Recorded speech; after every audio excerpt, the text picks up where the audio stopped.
Hillary Clinton won't go away, and I wouldn't have to keep covering her if she didn't keep saying dumbass shit.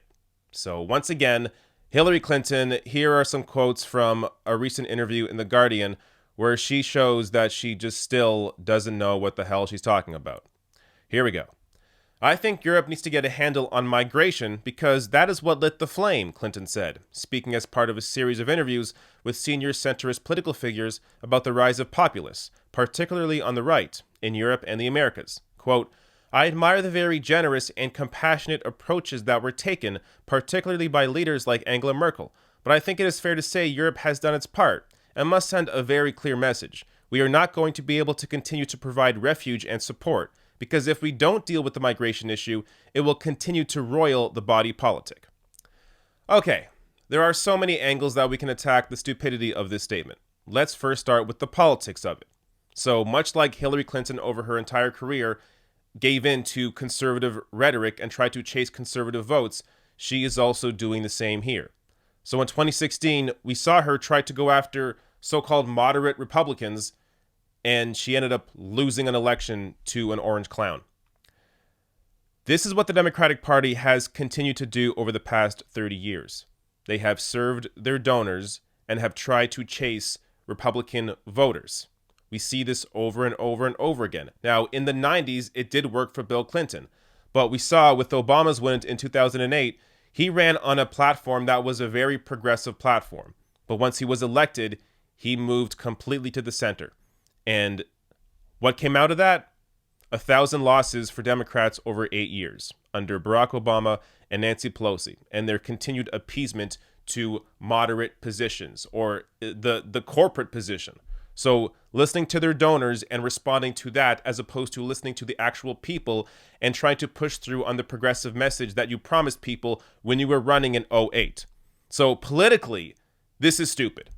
But also, just right-wing parties don't care about the facts. So an example of this is there is net negative immigration from Mexico. So there are more people going to Mexico than there are Mexicans coming into America. That is a fact. But do the Republicans care about that? Do conservative voters care about that? No, because they don't believe it. They believe what they are told. So the Republican Party, regardless of the facts, fearmonger the others, anybody that's not white, and use that as a way to get conservative voters out to vote for them. So regardless of what the actual facts are, we know that conservative voters don't care. Now, and the conservative parties don't care that use that rhetoric to try and fearmonger for votes. Now, let me get into another angle on this. So Splinter News is often great for opinion pieces on politics. Here's from a piece from Jack Crosby, and here's what he said about this. This is like saying we need to get a handle on gay rights in favor of appeasing conservatives, which, oh wait, her husband Bill Clinton already tried with the Defense of Marriage Act. Great. The larger point here is that the quote entirely discredits the fact that what Hillary refers to as migration is very often people fleeing for their lives, as it is in the case of refugees from Syria, Libya, Afghanistan, Iraq, Honduras, El Salvador, Somalia, Sudan, and many more countries. That's exactly right. So apart from the stupidity on the politics of this, you also just have the reality that these are people fleeing terrible conditions. These are human beings fleeing for their lives and trying to find refuge in countries where they won't be under daily potential attacks and have their life threatened on an hourly basis. So Hillary's response here to these migrants is just completely void of any humanity. But what more do we really expect from somebody as privileged as Hillary Clinton?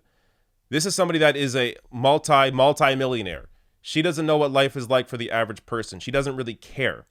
And she also doesn't care how her actions pushed this sort of migrant crisis forward, how she enabled this to happen. So we're going to get to that in a second, but I want to get more reaction here from some experts that responded to this in the New York Times. I was kind of shocked, as Kinder Nagash, the president and chief executive of the U.S. Committee for Refugees and Immigrants, said of Mrs. Clinton's comments. If she's simply saying you need to cut down on refugees coming to Europe to ask for asylum because they have a well-founded fear of persecution, just to appease some right-wing political leaders, it's just not the right thing to do. So, knowingly or unknowingly, Hillary Clinton has fallen into the trap of right-wing rhetoric. The idea that, yes, it's the fault of migrants, and we have to deal with the migrant issue by not letting them in as a way to appeal to conservative voters. Even if you did that, you are not going to win over conservative voters. I mean, why? How many times does it have to be said? And in how many ways does it have to be said? Why would a conservative voter choose the conservative light option over the actual conservative candidate that is pushing actual anti-immigration rhetoric and fear-mongering? There is no reason for a conservative voter to choose the conservative light option. Conservative voters are largely a monolith. I mean, especially if we're talking about America, where it's 95% of them are white people. The Republican Party is the party of white identity politics. It's funny that they're the ones always complaining about, oh, identity politics. You have to care about gay issues, you have to talk about women's issues, talk about black issues, when they are the ones. 95% of the party's voters are white. You can't say that about the Democratic Party. The Democratic Party is a cultural mosaic of people from all across the world voting for Democrats. But when it comes to Republicans, it is a white party. So why would this white party that has bought into this fear, that is afraid of immigrants, why would they vote for a conservative light option? Why would they support somebody who is a Hillary Clinton when they can vote for the real thing? We've seen this again and again. What Hillary Clinton is doing here is exactly what has led to staggering losses all across the U.S. from Democrats. Now, let me get to some more reaction here from conservative or from Twitter. This first reaction from columnist and Al Jazeera English host Mehdi Hassan. He tweeted out, "One of the worst / privileged remarks uttered by Hillary Clinton in this diluted and dangerous interview on refugees is when she says, quote, 'I think it is fair to say Europe has done its part.' What the fuck? 85% of the world's refugees are hosted in developing countries." And this from Matt Christman. "If Hillary Clinton wants to fix the refugee crisis, she should start by building a time machine and going back to prevent herself from becoming Secretary of State." So let me work off that tweet for a second. Hillary Clinton, who here is complaining about migrants and how Europe should stop letting in refugees as a way to deal with the crisis or as a way to appease conservative voters. Hillary Clinton has been instrumental in creating these refugee crises. So let me show you some data here. This chart's from BBC and the data's from Eurostat. So this is the top 10 origins of people applying for asylum in the EU. And the top 3 there, Syria, Afghanistan, and Iraq, Hillary Clinton has been instrumental in all of them. So on Iraq and Afghanistan, she obviously supported the wars in both those countries. But on Syria, I mean, it really goes even farther. So this is from Carl Gibson in Gridpost. "Clinton's hawkishness towards Syria was well documented by Foreign Policy magazine. The outlet reported that she was in favor of regime change policies targeting Syrian President Bashar al-Assad as early as 2012, proposing that the Obama administration provide arms to rebels seeking to topple Assad, which Obama initially refused, saying those weapons could end up in the wrong hands. In 2017, USA Today reported that arms the U.S. sent to anti-Assad fighters in Syria were captured by the radical terrorist group ISIS. In her first interview after losing the election to Donald Trump, Clinton called for the U.S. to bomb Syria."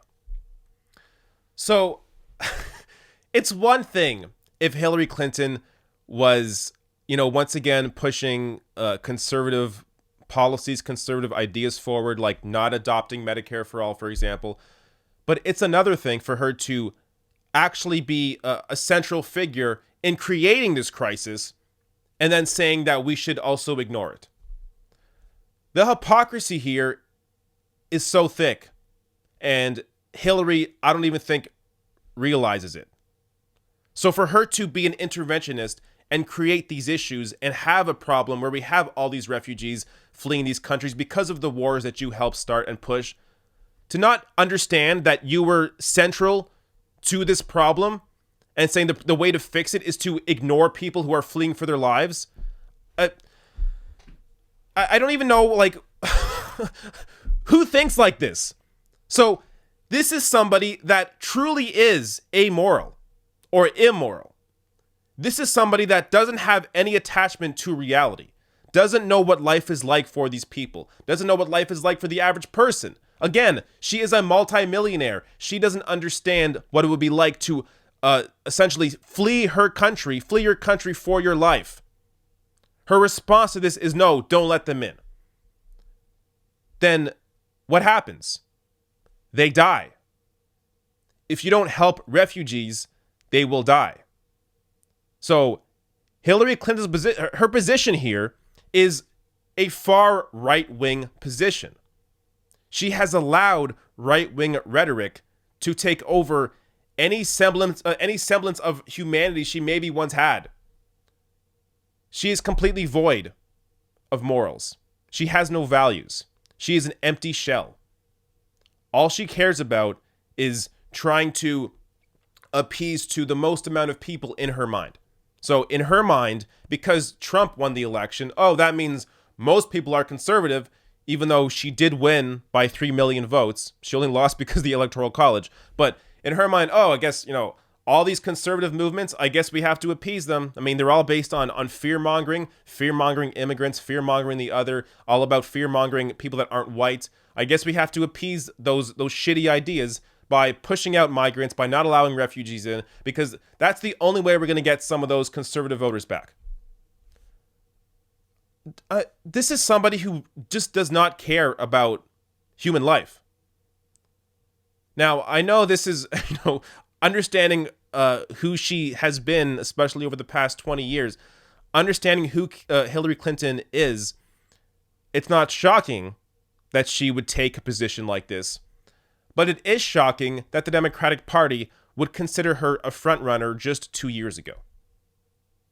This is why the Democratic Party has to move in the direction of being progressive on these issues, actually having morals, actually caring for people, actually understanding that universal health care and higher wages and getting money out of politics would benefit everyone.